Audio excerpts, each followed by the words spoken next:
Kali ini saya akan membagikan satu topik yang sangat menarik sekali.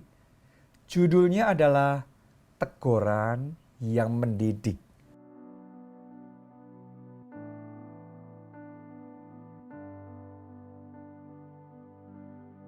Nah, ini seru nih.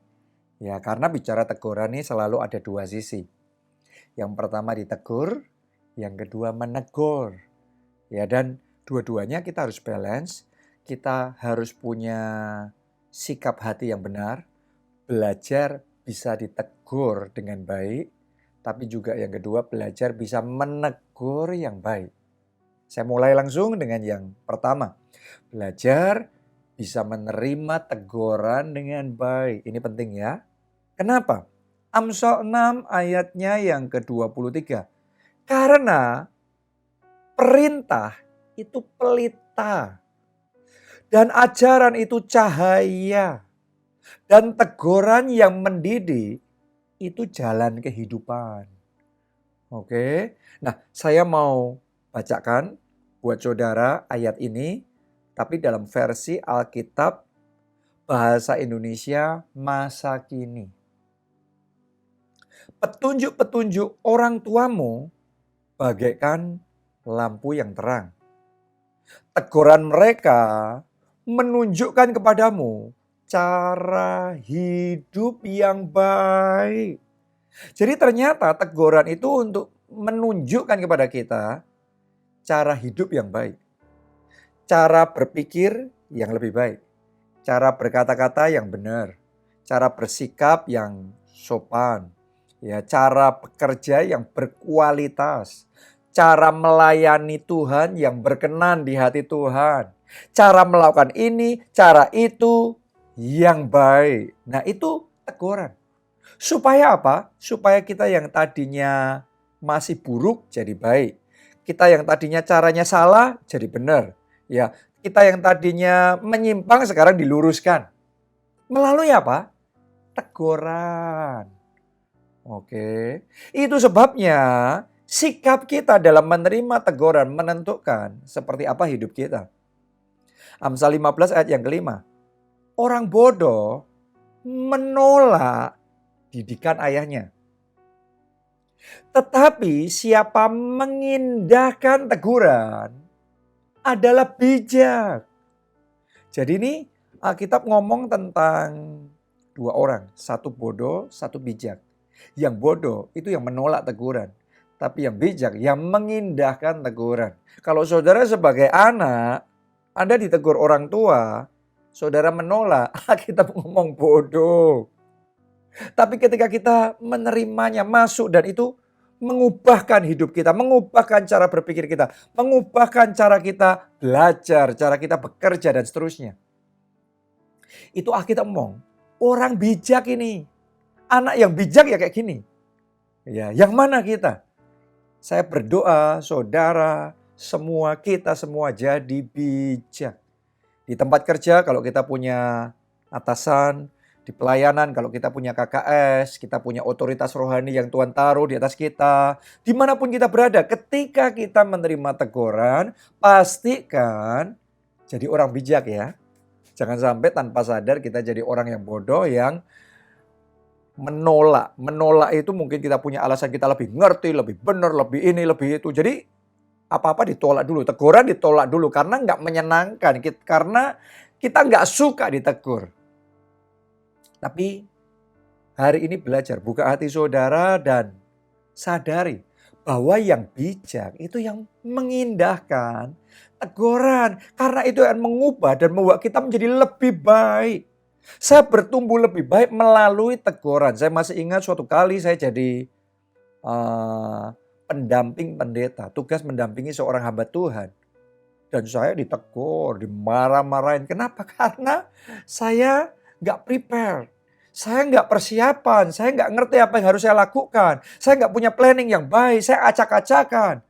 Sehingga ketika saya mendampingi dia, akhirnya dia juga ikut kacau juga. Saya ditegur, saya dimarahi. Saya punya dua pilihan.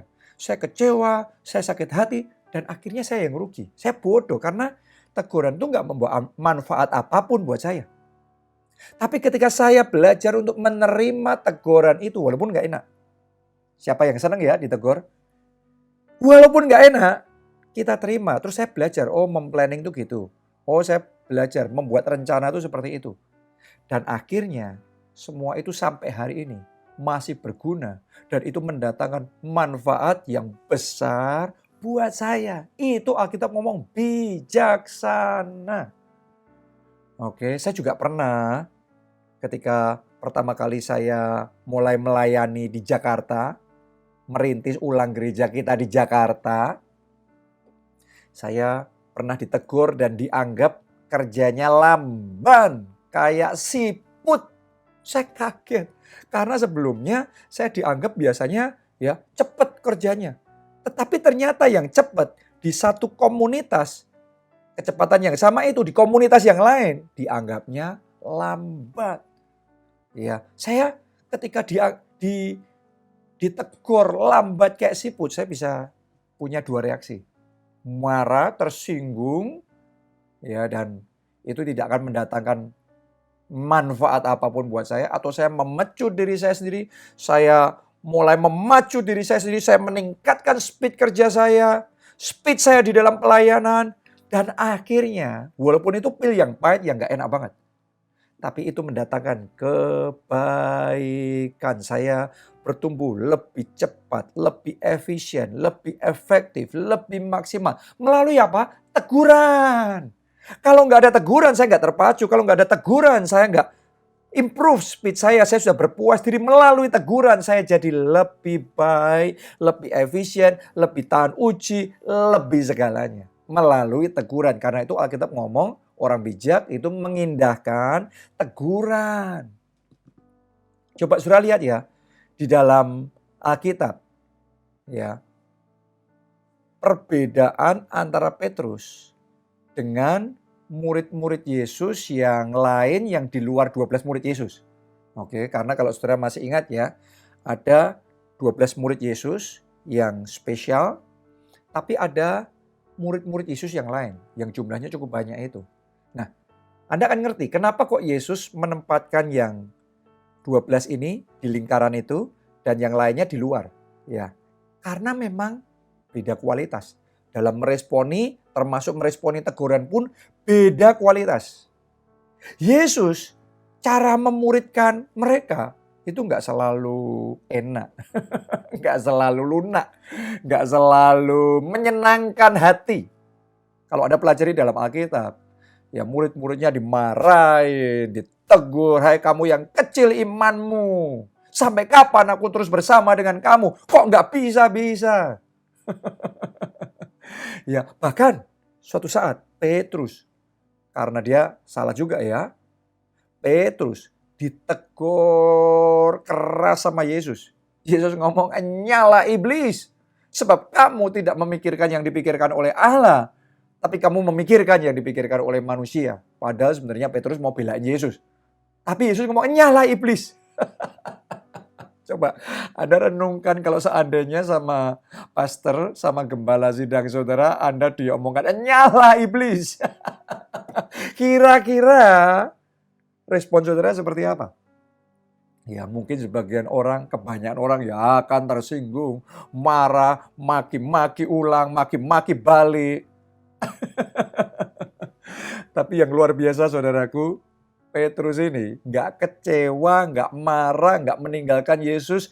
Dia tetap komit sama Yesus. Dia tetap nempel sama Yesus. Dia tetap setia sama Yesus. Dia tetap jadi murid yang baik. Dia telan itu teguran Yesus. Dia terima itu dengan segenap hatinya. Dan itu mendatangkan kebaikan. Akhirnya Petrus ini jadi rasul besar yang dipakai oleh Tuhan untuk menggoncang bumi dengan Injil Yesus Kristus. Itu namanya orang yang menerima teguran. Tapi sebaliknya, murid-murid yang lain, kenapa kok mereka gak masuk di dalam lingkaran yang ini? Sesimpel, menurut saya salah satunya mereka tidak siap menerima teguran. Kalau Anda ingat salah satu kisah, di dalam Alkitab, Yesus suatu kali mengajarkan satu pengajaran yang keras. Ya dia ngomong tubuhnya benar-benar makanan, darahnya benar-benar minuman, dan wow, mereka nggak bisa terima itu. Terus kemudian kita mencatat gini, maka mereka meninggalkan Yesus. Siapa mereka? Murid-murid Yesus. Meninggalkan Yesus. Ternyata murid-murid yang lain ini sikapnya, sekalipun jadi murid Yesus, mengevaluasi. Oke, kita lihat. Kalau Yesus selama masih benar ya kita ikuti. Kalau Yesusnya menyimpang ya ngapain kita ikuti. Gitu. Kalau Yesusnya sama kita lunak, masih bisa kita terima ya oke. Tapi kalau sudah kerasnya kayak gini, kita nggak bisa terima. Kita tinggal. Mereka tidak bisa menerima pengajaran Yesus yang keras. Mereka tidak bisa menerima teguran Yesus yang keras. Mereka merasa lebih benar dari Yesus, lebih ngerti dari Yesus. Mereka tinggalkan Yesus. Dan pertanyaannya, setelah itu di mana mereka? Siapa dari saudara yang kenal satupun namanya mereka? Mereka menjadi nobody. Orang yang tidak siap menerima teguran. Dia will be nobody. Dia akan menjadi apa ya? Ya nggak jadi apa-apa. Nggak jadi apa-apa. Tanpa teguran kita nggak dibentuk. Kita nggak dirubah. Dan kita nggak jadi apa-apa. Jadi kita butuh ditegur. Dan kalau kita bisa menerima teguran dengan baik, itu akan mendatangkan kebaikan dalam hidup kita. Jadi miliki perspektif yang benar ketika menerima teguran. Itu yang pertama. Yang kedua sebaliknya, sisi yang lain ya. Belajar juga bisa menegur dengan baik. Kalau Anda orang tua, kalau saudara ada seorang pemimpin, belajar menegur yang benar, yang baik, yang mendidik, yang berkualitas. Oke, kadang-kadang saya jumpa sama pendeta, sama ketua kelompok sel, sama pemimpin di gereja, atau ya pemimpin secara umum, yang nggak mau menegur anggotanya, atau anak-anaknya, atau orang yang dibawanya. Ya, karena rasanya orang yang menegur itu dicap negatif, itu sesuatu yang negatif. Ya, atau sebagian orang nggak mau menegur karena nanti takut muncul konflik. Sehingga akibatnya pembiaran terus-menerus. Ya, sebagian orang tidak mau menegur kenapa? Karena sungkan, merasa nggak enak hati. Nah, saudara coba belajar dalam Alkitab. Kalau saudara masih ingat kisah Imam Eli. Dia ngerti ya, anak-anaknya itu hidupnya nggak benar. Berbuat dosa, korupsi, ya berbuat zina, dan macam-macam. Tapi Imam Eli nggak mau menegur anak-anaknya dengan keras. Paling cuma ya ngomong sedikit, lah gimana nggak didengerin. Harusnya dia tegur dengan keras, walaupun mungkin anaknya akan pertama akan kecewa, mungkin akan sakit hati, mungkin anaknya mungkin awalnya nggak bisa terima. Tetapi sebagai orang tua dia punya tanggung jawab menegur, mendidik, dan mendisiplin anaknya. Supaya anaknya bisa jadi lebih baik. Tapi itu tidak dia lakukan, akibatnya Tuhan marah. Dan Tuhan potong keluarga itu, Tuhan potong Imam Eli, Tuhan potong anak-anaknya juga. Akhirnya mereka kehilangan anugerah Tuhan. Akhirnya bahkan anak-anaknya celaka. Coba Anda renungkan, Imam Eli maksudnya sayang, tapi malah mencelakakan anak-anaknya. Gara-gara tidak mau menegur. Berapa banyak orang tua melakukan kesalahan yang sama. Saking sayangnya sama anak-anaknya, tapi sayang yang salah. Tidak mau menegur, menjerumuskan anaknya tanpa sadar. Sehingga anaknya bertumbuh jadi anak yang manja, anak yang sikapnya nggak karu-karuan, ngomongnya nggak diatur dengan benar. Hidupnya kacau balau, tapi nggak ditegur dengan sungguh-sungguh. Jadi asal, kacau balau semuanya. Akhirnya celaka hidupnya. Gara-gara tidak ada teguran. Jadi hari ini saya ingin ajak saudara, kalau Anda seorang pemimpin, Anda orang tua, atau Anda otoritas yang ada di atas, yang memimpin orang lain, saudara mesti ngerti bahwa teguran itu penting. Tapi nggak asal loh ya. Jangan asal sembarang menegur loh ya. Yang pertama kalau saudara menegur, pastikan saudara punya tujuan untuk kebaikan. Bukan sekedar pelampiasan. Wah, asal jengkel, emosi, marah. Kita maki-maki mereka. No. Bukan seperti itu. Tetapi teguran yang berkualitas. Yang tujuannya untuk mengkoreksi yang salah, ya, untuk meluruskan yang menyimpang. Sehingga orang ngerti, oh aku salah ini, orang sadar. Jadi cara saudara menyampaikan teguran juga penting. Ya, mesti minta hikmat supaya ketika kita berkata-kata, perkataan kita bisa masuk. Itu jadi teguran yang baik. Itu teguran yang menyadarkan. Itu teguran yang bisa efeknya mendatangkan kebaikan. Saya belajar banyak dari Pak Obaja di dalam memberikan teguran. Ya, ketika Pak Obaja berurusan sama saya, baik saya sebagai anak maupun saya sebagai bawahan yang ada di dalam gereja, Pak Obaja most of the time, kebanyakan dia hanya akan memberikan masukan-masukan, arahan-arahan. Ya, hanya sesekali ketika saya sudah sampai di garis melanggar yang keterlaluan, nah di situ Pak Obaja akan dengan tegas memberikan teguran kepada saya. Ya, jadi Pak Obaja nggak sembarang marah-marah, tetapi ketika dia marah, ketika dia menegur saya ngerti bahwa memang dia menegur ini bukan sekedar asal emosi, bukan karena tabiatnya yang marah-marah, tapi karena memang punya tujuan yang baik meluruskan kesalahan saya, mengkoreksi saya supaya saya berubah jadi lebih baik. Saya berubah jadi lebih efektif, jadi lebih maksimal di dalam cara saya bekerja, cara saya bergerak, cara saya berpikir, cara saya berkata-kata. Melalui apa? Teguran yang benar yang tujuannya adalah mendatangkan kebaikan dan disampaikan dengan cara yang benar, dengan cara yang berhikmat. Yang kedua, saudaraku, berikan teguran dalam posisi rekening hubungan kita dengan orang itu baik. Masih ingat ya? Beberapa waktu yang lalu saya bagikan tentang rekening hubungan. Nah, jadi singkatnya aja adalah kita dengan setiap orang itu punya yang namanya rekening hubungan. Kalau kita melakukan hal yang baik, yang menyenangkan, maka rekeningnya akan nambah, saldonya jadi banyak. Tapi kalau marah-marah terus, tersinggung, sakit hati, kecewa, maka saldonya akan berkurang sampai habis. Ya. Nah, ketika saudara memberikan teguran sama anak saudara, sama orang yang Tuhan percayakan untuk Anda pimpin, pastikan saudara berusaha untuk punya rekening hubungan yang baik dulu. Jadi hubungannya baik dulu, ya saldo rekening hubungannya banyak dulu. Jadi enggak setiap saat cuma isinya marah, menegur.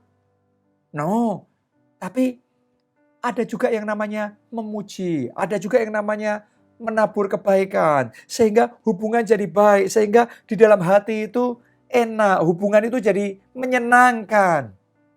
Teguran yang sama yang disampaikan dengan adanya hubungan yang baik dibandingkan dengan disampaikan pada hubungan yang tidak baik, efeknya pasti berbeda.